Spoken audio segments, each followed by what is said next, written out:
Welcome to the Event Services Training, Introduction to the Event Services Office. In this section, we will go over the Event Services website and review some of our space use policies. The Event Services website is undergoing some changes, so this section would likely become out of date soon, although there are a few sections you should be aware of and can check out. Meeting and Event Spaces, where you can see the different event spaces we have available. The Event Planning Guide, where you can see a step-by-step breakdown of how to plan an event. There is also a dedicated section for student organizations. And space use policies, where you can get a copy of all of our space use policies for reference. Please note that the event services portion of this training will cover everything that normally gets covered during the training. Policies are subject to change over the course of the academic year as more information becomes available at the ongoing coronavirus pandemic. The event services website and the UMB coronavirus page will be helpful resources to get the most up-to-date information regarding holding events on campus. When booking events, all requests and changes must be submitted by the event planner for your organization. Each student organization can have a maximum of 2 event planners. It is possible for an event planner to have another role.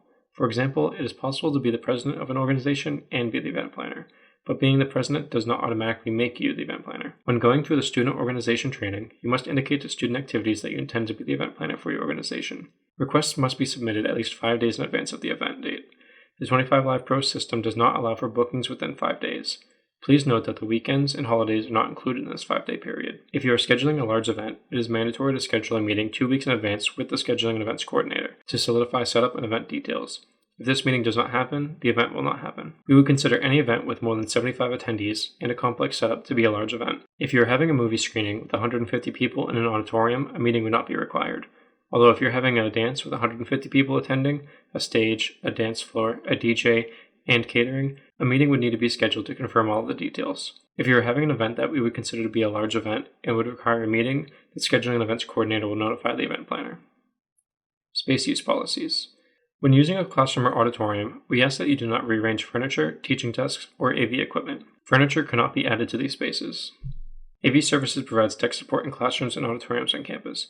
You must contact them in advance for AV support. Food and drinks are not permitted in auditoriums. If you are using decorations for your event, it is your responsibility to remove all decorations at the conclusion of the event. A few decorative items we do not permit the use of include glitter and confetti. If you plan to use tape, we ask that you only use blue painter's tape to post signs, as Scotch tape damages the walls when removed. If for any reason an event needs to be canceled, the event planner must contact the event services office at least 3 days in advance for meetings and 5 days in advance for larger events. Please note if an event is not properly canceled, this may result in the loss of scheduling privileges. This includes not showing up for a scheduled event or canceling past the deadline. We consider a no-show to be a group not showing up after the first 15 minutes of the scheduled event reservation. The building manager on duty makes a note of the no-shows and alerts the event services office. There are a few open spaces on campus that are available for events, although these spaces have restrictions on when amplified sound such as music or microphones can be used. These spaces are the Campus Center First Floor Terrace. Amplified sound is permitted on Wednesdays and Thursdays, 11 a.m. to 1 p.m., Monday through Friday after 6 p.m., and Saturday and Sunday all day. The ISC first and third floor atriums. Amplified sound is permitted on Monday and Tuesday, 11 a.m. to 1 p.m. The University Hall atrium. Amplified sound is permitted on Saturdays after 6 p.m. The Campus Center game room can be reserved for private events. Reservations must be made 2 weeks in advance to allow appropriate time for staffing.